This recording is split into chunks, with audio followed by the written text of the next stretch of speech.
We're gonna make the best bun in the world, okay?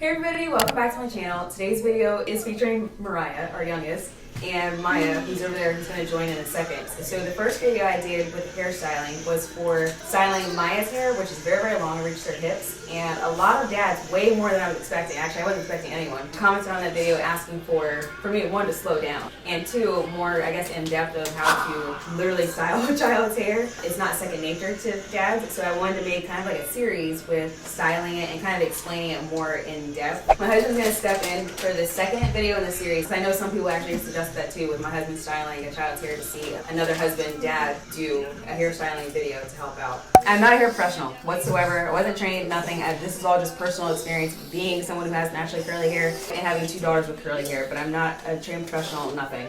Water is to me the most important thing for curly hair. Regardless if the child's mixed or not, water to me is mainly important just because it just needs, for whatever reason, it needs more hydration. This is like $1, this is 15. And when my husband asks questions about the girls and what product to use, like he's not really sure what product does which, since a man's hair is much simpler. But this is the Dew Sucker-Free Moisturizing Shampoo. For something like this, for Maya's hair now, she doesn't need this because her hair holds moisture really well. So for this would actually be too much for Maya's hair because she would have too much moisture and therefore she'd have more product buildup. Her hair would get hot faster, her scalp would get dirtier faster, so you're gonna need something more like a cleansing conditioner that I use for Maya because she doesn't need, a serious shampoo like something like mane and tail that would completely remove everything from your hair strands. The other thing is a cleansing conditioner, so this is gonna be better for curly hair just because it can cleanse the hair without fully stripping the hair of all of its naturalness. But this is something I use that will still do the same thing as shampoo without all the damage that sulfates can do.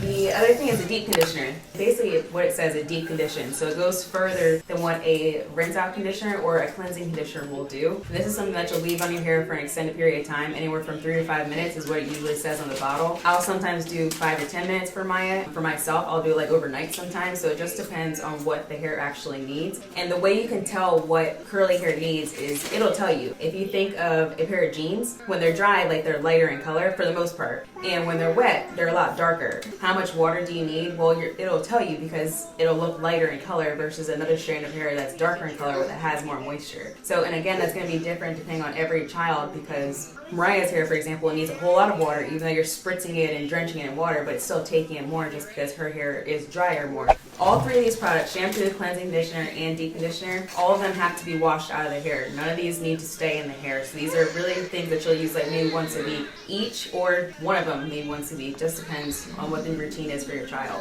Everything else I'm going to mention in this video is going to be what you'll leave in your child's hair. Here's a spray leave-in conditioner. This is Carol's Daughter Black Vanilla, and it's a spritz. So for Mariah, it does much better because she doesn't stay still, and this is easier for me to follow her around the house, and I can just spritz her hair. Is that okay? Yes, it is okay. It's a hydrating leave-in conditioner, so that's why this works a lot better for Mariah's hair than it does for Maya's hair. So I use it mainly on her because she has dry hair. I've featured this several times in my previous videos with Maya. This is Orras Olive Oil Moisturizing Hair Lotion. I like using this on Maya from time to time. I don't use this very often just because it is a moisturizing hair lotion. And what that means is basically like a leave-in conditioner. It just coats the hair strand, really, that's all it is. But sometimes you'll see in some of my previous videos, or even today's video, for example, I might just use a conditioner, a leave-in, or I'll use a styling product. It just depends on whatever's left over on my daughter's hair because I don't want to put too much product on her hair, which causes product buildup, which can suffocate the hair strand. So this is a curling custard and this is the curling gel. Like I was just telling my husband, they basically do the same thing, and it kind of depends on which one you want to use. I don't use both these together at all, and I don't use them every single day because these can be used as like finishing products, whereas the last product you'll use and then you can be done. This is an actual gel. I don't use this very often on Maya's hair. The only times I have used this is when her hair is left out, which is very, very infrequent, but when I do leave her hair out, I'll put my regular products like hair lotion, for example. I might do a curling custard, and then I'll put the gel on as like a finishing product just to make sure her hair stays put and it stays exactly in the hairstyle that I have it for, and it won't frizz, it won't be unmanageable, untamed. It's basically going to be the same no matter what type of weather is going on outside. I don't use this very often because gel will basically close the hair strand and it won't won't breathe. This is something I don't use very often, basically just on Sundays, and it's a glosser. So if it's looking like it needs some extra moisture or something, you can just spritz this on and it just makes it shiny. This is an edge booster. So if you ever see those kids at your child's school and their hair is all standing up in the front, those are the kids that usually will not have a hairline, or they have the 5-finger forehead because their hairline ends up receding back. I like laying my child's hair down so that way she doesn't have to deal with that. And I will use an edge booster. I try to use something that has like no chemicals in it, mainly all day long throughout daycare, and her ends will be laid down the entire time, so her hair just looks a lot better throughout the day. The tools that you're gonna need, I have a smoothing brush, but it's smoothing, so all it does is literally just smooths the hair into the ponytail or bun, whatever hairstyle you're going for. This will not go all the way through depending on how much hair you have. So for Maya, it's the last thing I use because her hair is so thick, and this is not gonna brush through her entire hair unless her hair is fully detangled. This will actually go through all of Maya's hair, so this is what I use the most on her hair. It's annoying because I can't figure out how to get all of these off. So it's really hard to keep clean. That's the only negative with this type of brush, but it works really well, and Maya prefers it on her hair because it kind of gives her like a little massage because of the beads. And then other brushes, I have a harder brush, which Maya really doesn't like this brush, but it really helps with getting through and actually brushing through her entire section of her hair because her hair is so thick. So this really works very, very well. And the last brush I have is the most expensive, but it is definitely worth it. It's the Denman brush, which a lot of people who have curly hair will say this is a great brush. Basically combs and brushes at the same time, but also massages. In terms of combs, a lot of people refer to this comb that I have in a couple of videos. It's not a comb that I use very often. It's not a comb I suggest, but it's nice because it has 2 different sides. So if I have a small, very, very tiny section of her hair, like this much, it's nice that I can basically focus on that section and rake through the product throughout the entire hair strand. And then the other 2 combs I have are mainly just for parting. I have a third comb that's like a rat tail and it's literally metal at the very end. That works the best because it's the thinnest, but you have to be careful because it is potentially dangerous. Last thing is a toothbrush or an edged brush, and this is just for their edges. Otherwise, you need a bunch of bobby pins, these, hair ties, hair bows, barrettes. A clip is going to be helpful. These types of clips will also be helpful to part the hair. What I would suggest is something I used to do a long time ago, where I had everything in a big, like kind of like kid's tote, and it had a handle on it. I put all of our hair products in that. That way I had everything together all at the same time. I didn't have to go looking for everything, which is what I do now. If you're starting out like this, you want to kind of finger detangle everything, because finger detangling is going to be a lot easier on your child's hair because it's the softest and the gentlest. Because when you're trying to comb through this immediately, you're going to damage it. Try to do finger detangle as much as possible first, and just be gentle, but not gentle to the point that you're not actually doing anything to their hair. When I'm finger detangling, I'm literally just taking her hair apart, and it should come apart just gently. Nothing should snag. And this is without any product on her hair, any water on her hair or anything. So it shouldn't snag and it shouldn't get tangled. I do have a video on detangling curly hair, so I would check that out because I do explain how to get knots out without having to cut your child's hair or, you know, like constantly work at it. So here's a sample right here where she has a knot. So just simply and gently working it out of the knot until it gets less and less hair and no knot. Alright, so from here I'm going to part her hair. That way I can make sure her hair is fully moisturized. So again, I'm not going to be using any type of hair tools just yet because I want to make sure I'm maintaining the health of her hair. If you know what style you want to do for her hair, then you can try and like finger tangle in that style. And this is where you're going to use the hair tool, something like this, or a barrette, or whatever you have. So when I'm doing this, I'm doing the same thing. I'm using the continuous spread, like just spritzing her hair and lifting her hair so that way the water gets through the entire section. And you'll see the difference where her hair is more defined because it has hydration to it. What they call raking, which is where I'm taking my fingers and lightly detangling. And what that's doing is detangling, but it's also spreading or distributing water throughout her hair. And as I'm doing this, you should see her curls are more vibrant. This is going to be more helpful and beneficial for you as the parent who's styling your child's hair because it's less work that you have to do when you actually start using the comb and the brush, and it's going to be easier because each of these steps is you're going to be detangling as you go, and it's going to make hairstyling that much easier, especially when you're trying to put a whole bunch of hair into one ponytail or even 4 ponytails. Compared to the beginning, her hair obviously looks way more curly, and you can see each curl individually. And what I'm going to do is repeat the same steps until I get out here in her entire hair. Also to note here, if your child isn't sitting still like how Maya is and like laughing and giggling, if she's not sitting still, he or she, with hair, or tablet, good things with hairstyling. So that way your child learns to enjoy their hairstyling while you're doing their hair. And remember, how you're feeling is how they're going to be sensing. So you want to make sure you're not getting super frustrated. And if you are, that's okay to just throw everything up in the ponytail or just leave it all out until you're ready to, work on it. When you do start detangling, you want to start at the ends. If you're not detangling a phone cord, the old phone cords that were, wired and had a cord, if you think in terms of those, if you tried detangling it in the wrong section, it just got worse and worse. And that's how curly hair is. If it's just not coming out really easily and say the hair is dry, what you want to do is add a bunch of water and or conditioner, and that'll help slip it out of the knot without you having to actually cut it. Right now, I can go ahead and do the parting. And I'm going to part hair just in fours. That's where this comb is very helpful because, again, it's going to make your life easier with detangling or with making straight parts. And this is something that you don't have to have straight parts, but if you're trying to make it look like you're a professional at this, the straighter the part, the better. So I'm going to put each section up until I'm actually ready to deal with that section over here. So that way it's out of the way and I can focus on one section without being overwhelmed by all of these curls.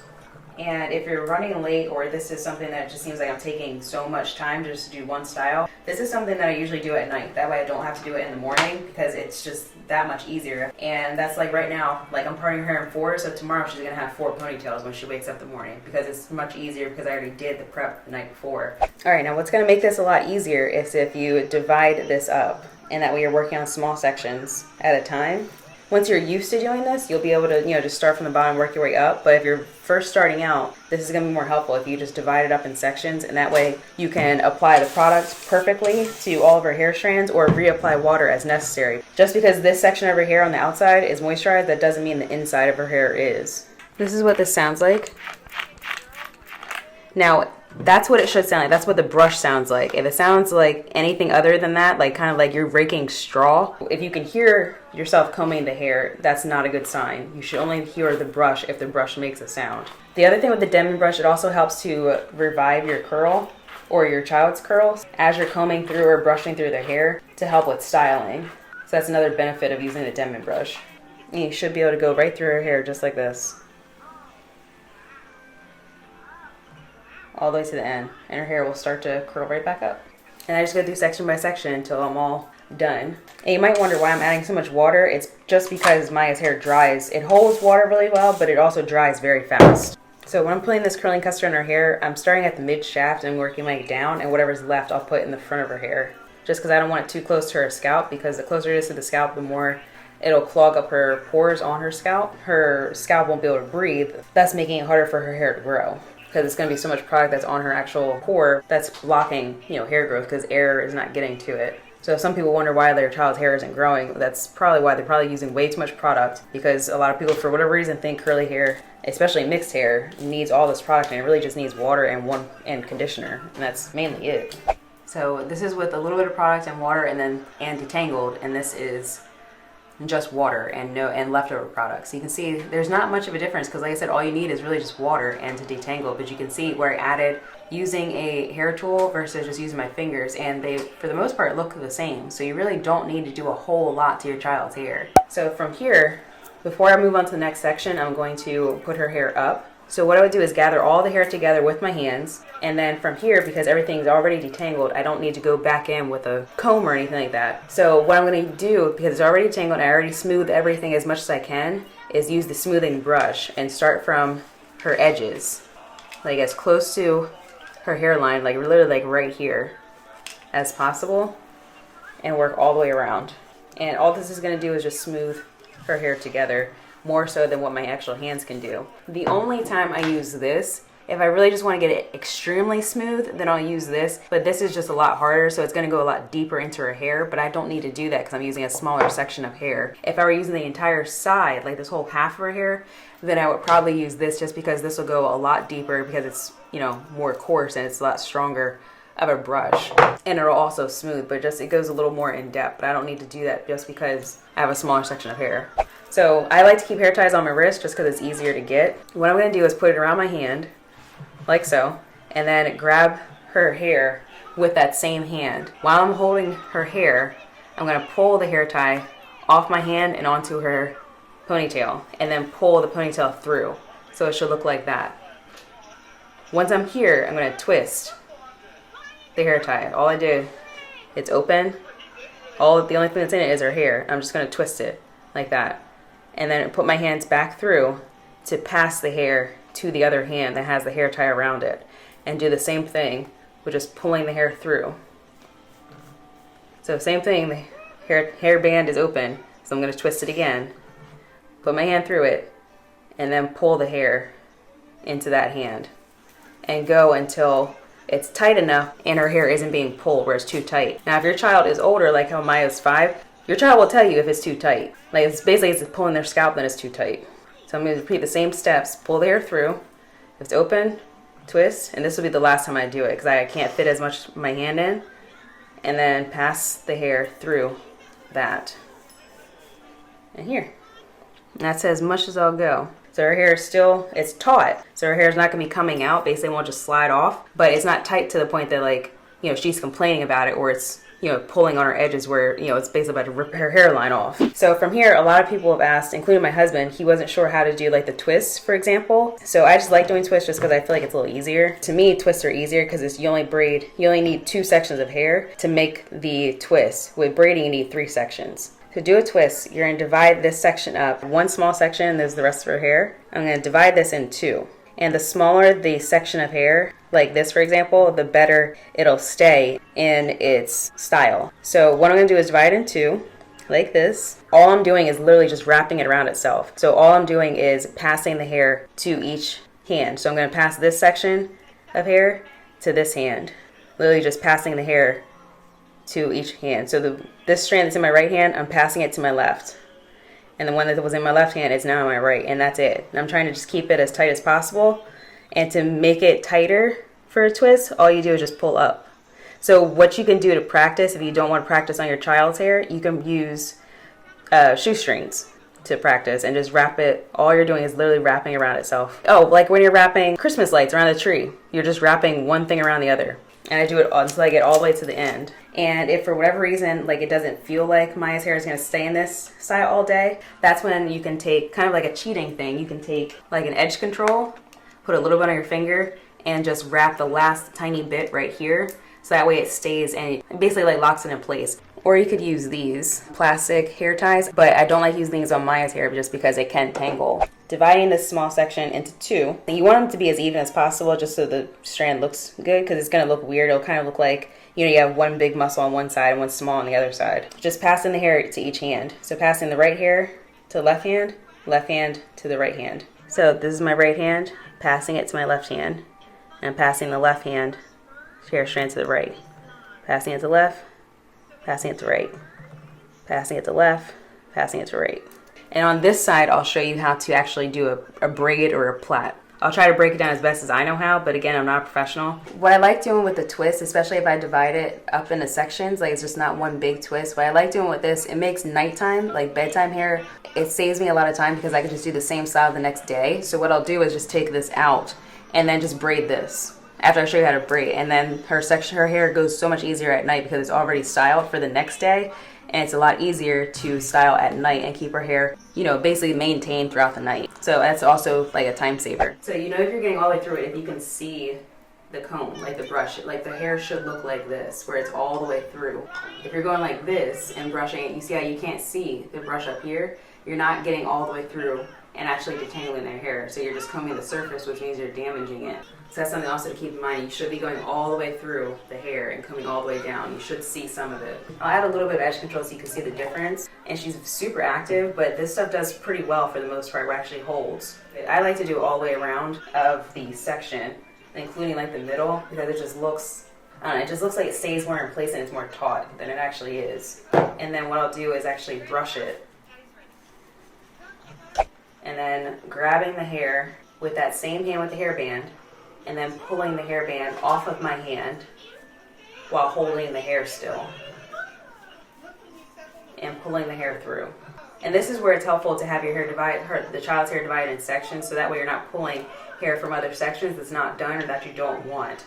So from here, the palm of my hand is facing down. I'm going to turn the palm of my hand up, and thus it's turning the hair tie to make like an X. My hand's still through it, so I'm going to grab the hair and pull the hairband off the hair while I'm pulling the hair through. So now the hair only is in this hand, hair tie in this hand. My palm of my hand is facing down. I'm going to turn it up, which is making a little X. Grab the hair with that hair tie in my hand and then pull the hair tie off the hair.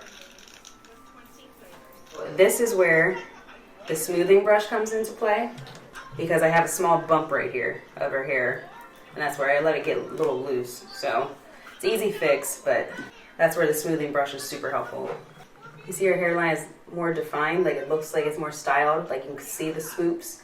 It doesn't look bad like it whatsoever, but it just doesn't look as defined as this side does. Like, it looks more styled if you look at these two sections right here. So this step is definitely optional, like not necessary whatsoever, but it does help your child, especially if they're super active, if you're sending them to school or daycare or something. All right, divide them into 3 even sections.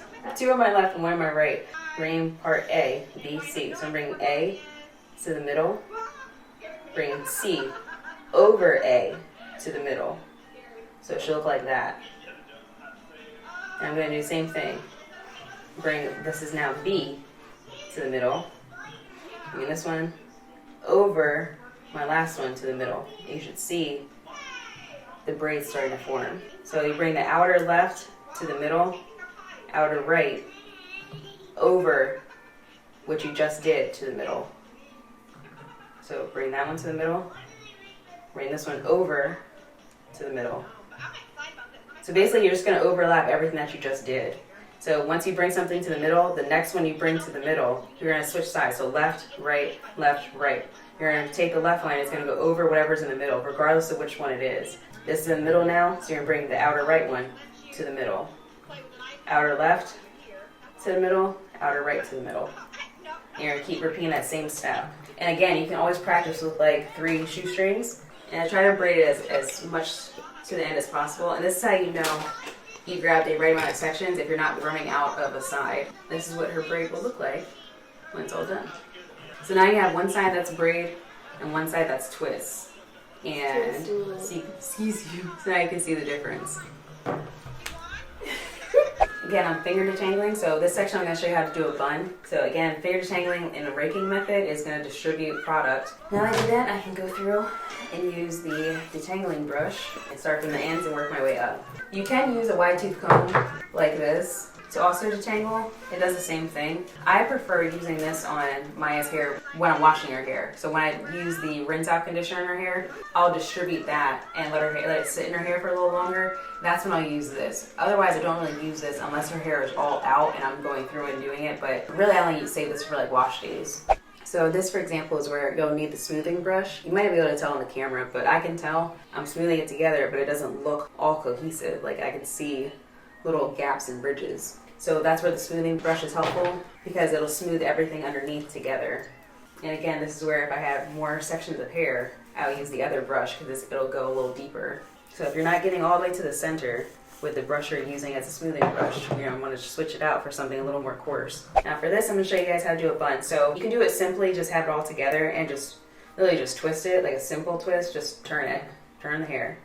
With their hair detangled, this will actually look very sleek, so you can just wrap it around, or you can get a little creative with it, which I'll show you in a second. First starting out just to make sure by holding it in place and then wrapping it around to kind of like guide how I want the bun to look. So just like that, just keeping it in place to make sure it stays as tight as possible. And when I say tight, it's literally just to make sure that the hair doesn't come out. Like as your child's at school, you don't want the hair like unraveling and coming out of place, because then their hair is going to look all disheveled by the time you pick them up and throughout the day, which makes it easier for their hair to get caught on like, playground equipment or in a swing. Hair gets caught in a lot of different places and you don't want your child's hair to be ripped out because, hair might be falling. And that has happened. It's happened to me a couple times. From here, you can use a smaller hair tie. Like this is a smaller hair tie, so I can use this and just wrap it around. The same thing. Mainly to keep the bottom of the hair in place. But that'll be like a little bun. You could do different types of buns where you can divide it up into sections. And you can either do one big twist, we did on this side, where you're just wrapping it around each other, or you can split those 2 sections and do 2 small twists. These look really cute when the hair is all divided like this. So this whole section is one big bun and this whole section is one big bun. So it looks like that Princess Leia look. You can use a hair tie or you can use a bobby pin.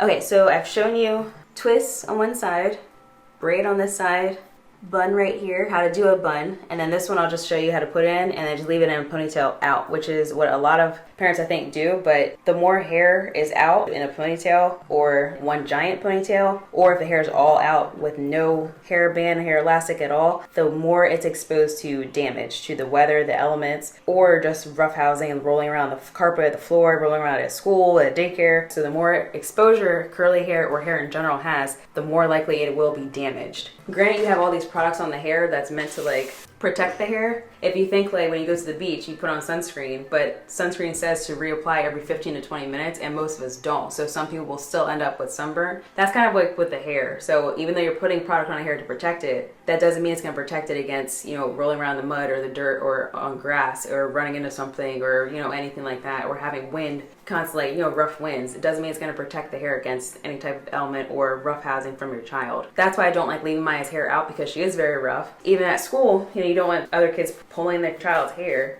I don't know, I feel like it's just less likely to have as much exposure to potential damage, mechanical damage, for example. This is where I'm going to take it off my wrist. This is where it's helpful, just because it's easier to. So I have the hair tie in this hand, my hand through it, hair in this hand, wrap it around, pull the hair tie over it, twist, pass it to the hand with the hair tie, take the hair tie off. Now that you have the hair out, we're going to leave this one out so you can see what it looks like. And if you're going to leave your child's hair out, this is where I would use the gel, but I'm not going to do that today just because her hair, we're about to go to bed, so I don't need to put it on her hair. But you can see this is basically what the hair is going to look like. So you can see it, yes, it looks healthy and maintained, but the further down, the more frayed, I guess it kind of looks, the more frizzy it looks. So you can see here, you can see this section of her hair is much lighter as opposed to like up here, which is way more defined. So this is where you can see it's more dry. If you can see through the hair like that, it's drier. So this is why I don't like leaving her hair out, because throughout the day, this is what's going to happen. And then having dry hair exposed to the elements, it's more prone to damage and it's going to break off.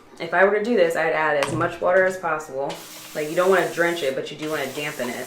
The ends are the oldest part of her hair. Ends are the oldest part of anybody's hair. So I'm going to focus on the ends and make sure that they are moisturized. And add product as necessary, but that's when I'll go in with something like a gel, because the gel is going to last the longest. I'll still use the curling custard, but then after this, if I were sending her to school like this, I'd use the Eco Styler gel on top of it just to make sure that her hair is not going to go anywhere. But again, this is not a style I would do unless we're going to church or something where it's a temporary thing, and I know she's not going to be rolling around and running outside and, you know, running through like tunnels and stuff that where her hair can get caught. But in this section is where I'm just going to add it to the ends, because again, that's the section where it showed that it's more dry and it's the oldest part of her hair, so she's going to need more TLC. We're getting through her ends just to make sure it's all the way through. Her ends are saturated, but it's also being dispersed. And again, the gel is going to hold this more in place. It's basically the lasting final touch to make sure that this is not going anywhere despite what happens. So I'll put that on top of conditioner. I wouldn't put gel directly on the hair without putting anything underneath to make sure that, you know, her hair is still getting like nutrients, I guess you'd say, because it's not getting anything from gel. It will get something from a curling custard, a styling treatment, or a leave-in conditioner. Condition is in the name, so that's what it needs, not gel. There's no benefit for gel except for keeping something in place. But your hair won't breathe through gel, so that's why it has to be washed out every day, or it's gonna start flaking. And I always tell my husband, like, Maya's hair or hair in general will tell you what it needs, just like your body will tell you what it needs. Like, if you feel more, like I just learned this actually, like if you feel more fatigued throughout the day, your body needs more water, not necessarily more caffeine. So that's kind of the same thing, like your hair will tell you exactly what it needs. So if it's going to be more dry, it needs more moisture. You know, if it's acting unruly, it needs to be, you know, combed through and maintained. If the hair is smelling, like her scalp is smelling, it needs to be divided up more often so that way, you know, the scalp can breathe. If it's not growing, you might have too much product on the scalp. So there's so many different things, but the body will tell you exactly what it needs, and that's no different from your hair. Those are 4 different styles on how to do them. I will link all the videos down below because I've done all of these styles in previous videos with her entire head so she doesn't look odd, where she has different hairstyles. Hopefully that was helpful, and hopefully I explained everything for this video. So if you guys have any questions, like I said, this is going to be a series, so either me styling Mariah's hair, because Mariah does not sit still like Maya does. So I have a how to get your child to sit still video, planning to do a hairstyling video for her hair because her hair is much shorter if you have a child who has short curly hair, as opposed to Maya who has like hip length hair, like literally. Also my husband styling her hair. So we already started filming that video, so we just need to finish it. So those videos will be coming up next. So if you have not subscribed to my channel, please make sure to subscribe so that way you see those videos coming up. Otherwise, we will see you guys in the next video. Bye. Thanks for watching. Bye. Say thanks for watching. Dexterity. Bye, guys.